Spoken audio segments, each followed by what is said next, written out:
I received a letter from a girl, and I'd like to share just a small part of it with you.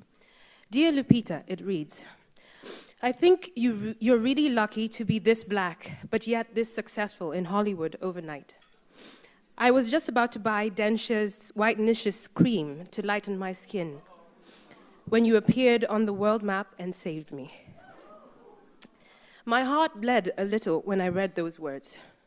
I could never have guessed that my first job out of school would be so powerful in and of itself, and that it would propel me to be such an image of hope in the same way that the women of the color purple were to me.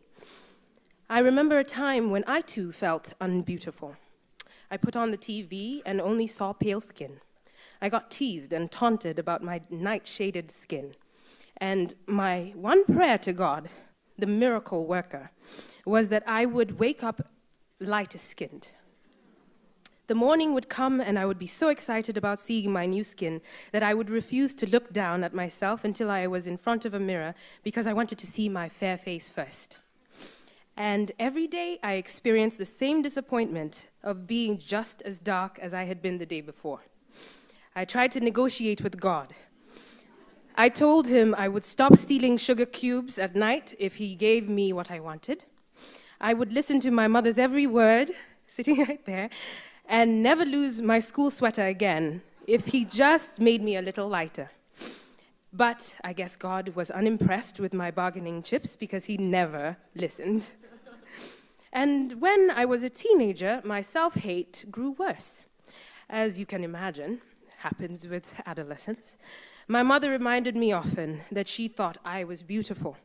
But that was no consolation. She's my mother. Of course she's supposed to think I'm beautiful. And then Alec Weck came on the international scene. A celebrated model. She was dark as night. She was on all the runways and in every magazine, and everyone was talking about how beautiful she was. Even Oprah called her beautiful.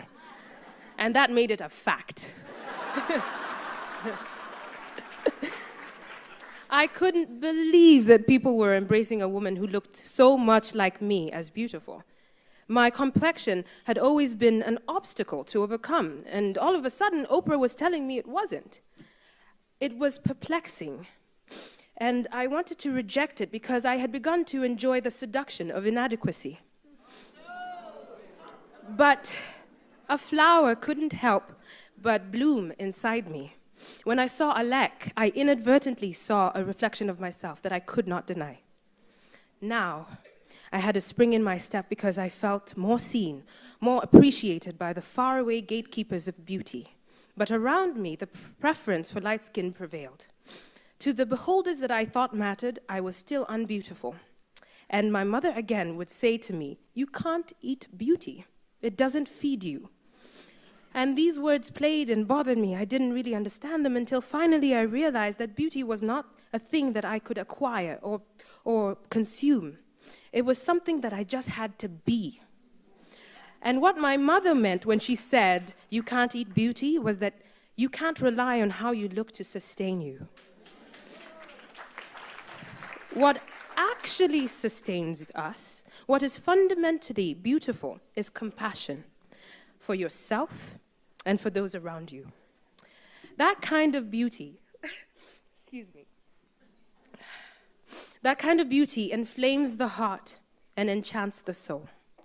It is what got Patsy in so much trouble with her master, but it is also what has kept her story alive to this day. We remember the beauty of her spirit, even after the beauty of her body has faded away.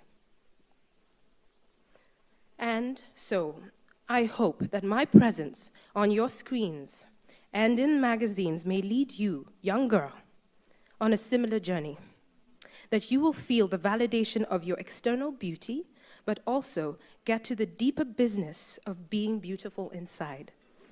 That, there is no shade in that beauty. Thank you.